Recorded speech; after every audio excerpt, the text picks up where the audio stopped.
Assalamualaikum warahmatullahi wabarakatuh. Selamat pagi, Prof. dan teman-teman semuanya. Kali ini izinkan kami dari kelompok 7 IK 4A mempresentasikan mengenai aspek hukum dan etik dalam manajemen sumber daya manusia di bidang kesehatan. Next. Berikut merupakan anggota dari kelompok kami. Baik, selanjutnya saya akan menjelaskan mengenai latar belakang dari manajemen sumber daya manusia meliputi aspek hukum dan etik. Jadi, manajemen SDM kesehatan itu intinya adalah cara mengatur tenaga kesehatan supaya pelayanan ke masyarakat ini bisa berjalan dengan baik, efisien, dan berkualitas. Nah, MSDM ini tidak cukup jika hanya aspek teknis saja.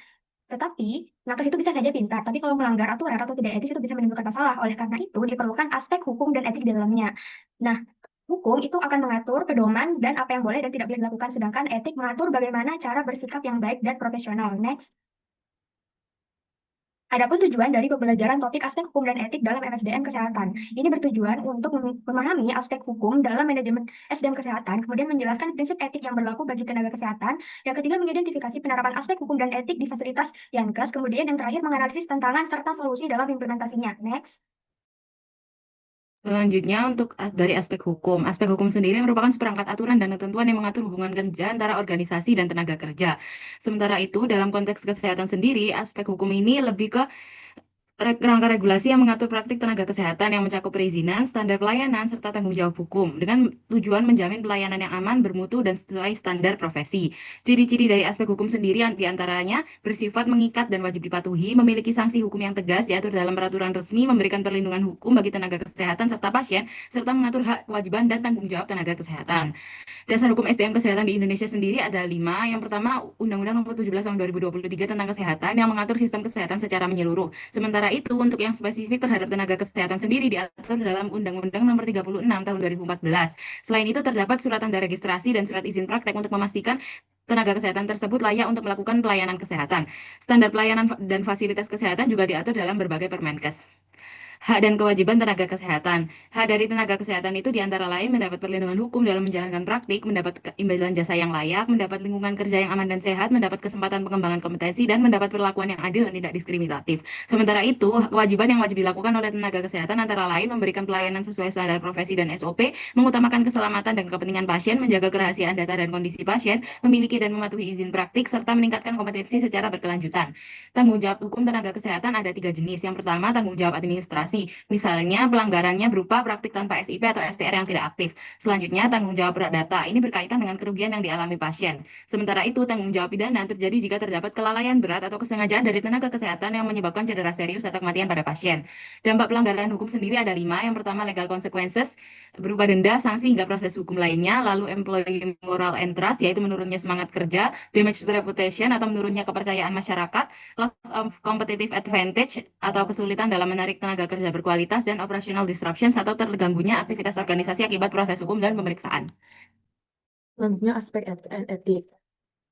Nah, ini ada beberapa definisi dari etik sendiri. Nah, salah satunya definisi dari Roswell M3, di mana etik itu adalah ilmu karakter manusia yang ideal atau ilmu kewajiban moral yang mengacu pada faktor-faktor seperti kejujuran, keadilan, tanggung jawab, rasa hormat, dan kasih sayang. Nah, etika manajerial adalah suatu kode etik perilaku seorang manajer atau pengusaha berdasarkan nilai-nilai moral dan norma yang dijadikan tuntunan dan pedoman berperilaku dalam menjalankan suatu kegiatan. Next.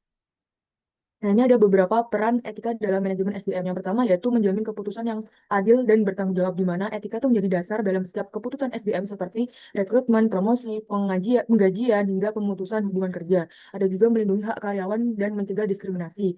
Terus juga ada menciptakan lingkungan kerja yang profesional dan harmonis, dan menjadi dasar penyelesaian konflik secara adil serta mendukung keberlanjutan organisasi. Next. Nah, ini ada beberapa kode etik dalam manajemen SDM yang gunanya adalah untuk mengatur etika, integritas, dan tanggung jawab sosial. Ini ada beberapa kode etik, ada keadilan dan keterbukaan, kerahasiaan privasi, dan lain-lain sampai keterlibatan karyawan, di mana organisasi harus memberikan kesempatan kepada karyawan untuk berpartisipasi dalam pengambilan keputusan yang mempengaruhi pekerjaan mereka. Ini dapat meningkatkan rasa kepemilikan dan keterlibatan mereka dalam perusahaan atau puskesmas dan lain-lain. Next. Nah, ini ada beberapa bentuk-bentuk pelanggaran etik. Yang pertama ada diskriminasi dan perlakuan tidak adil. Yang kedua ada ketidakadilan dalam rekrutmen dan promosi. Yang ketiga ada penyalahgunaan wewenang. Yang keempat ada pelanggaran kerahasiaan. Yang kelima ada konflik kepentingan dan ada perilaku tidak profesional seperti kelalaian, ketidakjujuran, atau tindakan yang melanggar kode etik profesi. Next. Ada hukum etika dan hubungan etika dan kepatuhan hukum. Yang pertama, etika itu menuntut keputusan yang benar dan berintegritas, sedangkan kepatuhan hukum itu memastikan tindakan sesuai peraturan. Nah, dalam manajemen SDM, keduanya itu harus berjalan bersama agar keputusan itu tidak hanya legal, tapi juga adil dan etis. Nah, integrasi etika dan hukum itu dilakukan melalui kebijakan perusahaan, kode etik, pelatihan, serta prosedur penanganan pelanggaran dan konflik. Nah, penerapan keduanya itu mendorong transparansi, keadilan, perlindungan hak karyawan, dan budaya kerja yang profesional. Next. Ini ada beberapa pencegahan dan penanganan pelanggaran etika dan hukum. Yang pertama ada pencegahan melalui pelatihan, sosialisasi, kode etik, dan monitoring. Yang kedua, penanganan melalui investigasi dan sanksi. Yang ketiga, ada perlindungan whistleblower, di mana organisasi juga harus menyediakan mekanisme perlindungan bagi pelapor pelanggaran, dan ada mendorong lingkungan kerja aman, adil, dan patuh. Next. Contoh penerapan yang pertama, penerapan di rumah sakit dari aspek hukum, perawat ICU diberikan wewenang untuk memberikan obat kepada pasien sesuai prosedur yang sudah tertulis dan terdelegasi. Lalu contoh penerapan dari aspek etika, yaitu rumah sakit membuat prioritas menangani pasien berdasarkan kriteria klinis dan prioritas keselamatan tanpa memandang status pasien. Selanjutnya, puskesmas. Contoh penerapan dari aspek hukum semua nakes, yaitu yang bertugas di puskesmas harus memiliki STR atau surat tanda registrasi yang masih aktif. Lalu contoh penerapan di puskesmas dari aspek etika manajemen, puskesmas menuntut pemerataan beban agar tidak terjadi kelelahan moral. Yang ketiga, contoh penerapan di dinas kesehatan dari aspek hukum. Dinas kesehatan memiliki kewenangan hukum untuk mencabut izin praktik tenaga kesehatan di wilayahnya jika terjadi pelanggaran etik berat. Dan dari aspek etika, yaitu transparansi untuk publik, mencegah terjadinya konflik of interest. Contoh kepala puskesmas mengangkat kerabat dekatnya di jabatan yang strategis. Next. Baik, selanjutnya yaitu kita masuk pada tantangan. Nah, pada aspek hukum ada 4 tantangan. Yang pertama ini kesenjangan antara regulasi dan implementasi. Dampaknya ini standar pelayanan tidak diterapkan secara konsisten sehingga berpotensi mengabaikan hak pasien. Solusinya yaitu dengan melakukan penguatan pengawasan dan evaluasi sesuai peraturan yang ada. Dan yang tantangan kedua yaitu dualisme penyelesaian kasus. Nah, hal ini akan menyebabkan inkonsistensi sanksi dan menurunnya kepercayaan masyarakat. Nah, solusinya yaitu diperlukan integrasi penanganan kasus berdasarkan ketentuan hukum dan kode etik profesi yang berlaku. Tantangan yang ketiga yaitu lemahnya penegakan hukum. Nah, pelanggaran ini cenderung berulang akibat tidak adanya efek jera. Nah, solusinya yaitu dengan penegakan sanksi yang harus dilakukan secara tegas dan konsisten sesuai dengan regulasi yang ada. Tantangan yang keempat yaitu kurangnya koordinasi antar lembaga. Nah, ketidaksinkronan kebijakan menyebabkan pengelolaan SDM kesehatan ini menjadi tidak optimal. Solusinya yaitu dengan meningkatkan koordinasi antar lembaga sesuai kerangka regulasi dan kewenangan masing-masing institusi. Selanjutnya, next. Nah, secara etik ada 4 tantangan juga. Yang pertama yaitu rendahnya pemahaman kode etik. Nah, terjadi pelanggaran etik ini berdampak pada penurunan kualitas pelayanan dan kepercayaan pasien. Solusinya yaitu dengan melakukan pelatihan hingga sosialisasi kode etik yang berkelanjutan, sesuai dengan standar profesi yang ada. Tantangan yang kedua yaitu tekanan kerja yang tinggi. Nah, kelelahan kerja ini meningkatkan risiko kesalahan pelayanan dan menurunkan kualitas layanan yang ada. Solusinya yaitu penyesuaian beban kerja dan pemerataan tenaga kesehatan secara optimal sesuai kebijakan perencanaan SDM kesehatan. Tantangan yang keempat, tiga, yaitu budaya organisasi ini masih tidak mendukung. Nah, pelanggaran ini menjadi hal yang dinormalisasi sehingga menurunkan integritas profesionalitas SDM kesehatan yang ada. Solusinya yaitu dengan pembentukan budaya kerja berbasis nilai etik dan penerapan sistem pembinaan sesuai standar organisasi kesehatan. Nah, yang terakhir yaitu dilema etik dalam praktik pelayanan. Dampaknya berpotensi menimbulkan konflik dengan pasien atau keluarga serta pelanggaran prinsip etik. Solusinya yaitu diperlukan pedoman pengambilan keputusan etik dan penguatan pembinaan profesi sesuai kode etik serta standar praktik yang ada. Next slide. Nah, selanjutnya yaitu isu struktural dalam manajemen SDM kesehatan. Ada 3. Yang pertama, ketimpangan distribusi tenaga kesehatan. Dampaknya, hal ini dapat memicu beban kerja yang tidak seimbang dan pelayanan kesehatan yang tidak optimal. Solusinya yaitu dengan melakukan pemerataan distribusi tenaga kesehatan sesuai perencanaan kebutuhan SDM kesehatan secara nasional.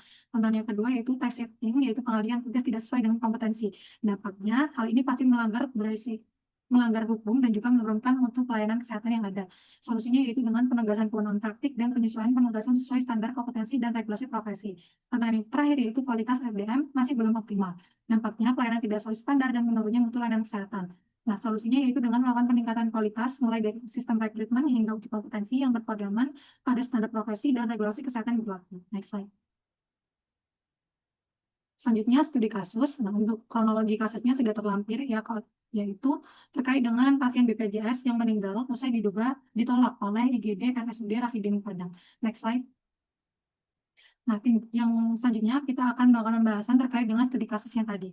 Nah, berdasarkan aspek hukum, dalam kasus ini, tindakan triase yang dilakukan oleh pihak rumah sakit ini merupakan bagian dari prosedur medis yang sah untuk menentukan prioritas penanganan pasien, yang mana juga sudah diatur pada Undang-Undang Kesehatan Nomor 17 Tahun 2023 serta Undang-Undang Tenaga Kesehatan Nomor 36 Tahun 2014. Namun apabila dalam pelaksanaannya tidak terjadi ketidaksesuaian atau kurangnya komunikasi yang menyebabkan pasien tidak mendapatkan pelayanan yang layak, maka hal tersebut dapat berpotensi melanggar hak pasien. Nah, sedangkan dalam aspek etik, kasus ini mencerminkan adanya dilema etik dalam praktik pelayanan kesehatan, yaitu antara penerapan standar triase medis dengan tuntutan pelayanan berorientasi pada pasien. Secara etik, memang benar tenaga kesehatan tidak hanya berpegang pada prosedur klinis, tapi juga menerapkan prinsip moral seperti keadilan, empati, kejujuran, dan keterbukaan. Kurangnya komunikasi efektif kepada pasien atau keluarga mengenai kondisi dan hasil triase dapat menimbulkan kesalahpahaman sehingga tindakan medis yang sebenarnya sesuai prosedur ini dapat disalahartikan atau dipersepsikan sebagai penolakan pelayanan. Nah, untuk permasalahan utama sudah terlampir. Yang pertama itu terkait dengan kesenjangan antara regulasi yang dengan implementasi yang prakteknya berpotensi untuk terabaikannya hak pasien. Dan yang kedua ini muncul dilema etik dalam praktik pelayanan kesehatan. Nah, yang ketiga kurangnya komunikasi efektif, yang mana akhirnya hasil triase yang disampaikan oleh SDM kesehatan yang ada dianggap sebagai penolakan layanan. Yang keempat, menyebabkan ketidakjelasan penyelesaian kasus. Dan yang terakhir, berdampak pada penurunan kepercayaan masyarakat atau damage to reputation. Next slide. Nah, selanjutnya ada beberapa solusi strategis yang kami tawarkan. Yang pertama yaitu penguatan komunikasi medis dengan menjelaskan hasil triase secara jelas ke pasien atau keluarga hingga tidak ada miskomunikasi antar keduanya. Yang kedua yaitu integrasi etik dan hukum. Penyelesaian kasus harus mempertimbangkan keduanya, bukan salah satunya. Yang ketiga, pelatihan kode etik, yaitu meningkatkan empati dan profesionalisme tenaga kesehatan. Dan yang keempat, evaluasi SOP triase. Dengan begitu, kita dapat memastikan implementasi ini apakah terjadi sesuai dengan standar yang ada. Dan yang terakhir yaitu manajemen beban kerja. Nah, manajemen beban kerja ini perlu dilakukan untuk mencegah kesalahan akibat kelelahan yang mungkin saja terjadi pada tenaga kesehatan yang bertugas di rumah sakit tersebut. Baik, berdasarkan pemaparan yang telah disampaikan tadi, dapat disimpulkan bahwa manajemen sumber daya manusia kesehatan itu harus dilaksanakan dengan mengintegrasikan aspek hukum dan etik agar tercipta pelayanan yang profesional, adil, dan berkualitas. Oleh karena itu, diperlukan juga penguatan implementasi di dalamnya, agar pelayanan yang di dalamnya itu dapat berjalan dengan optimal dan berkelanjutan. Next slide. Berikut merupakan daftar pustaka yang kami gunakan. Mungkin cukup sekian presentasi dari kelompok kami, kurang lebihnya kami mohon maaf. Terima kasih. Wassalamualaikum warahmatullahi wabarakatuh.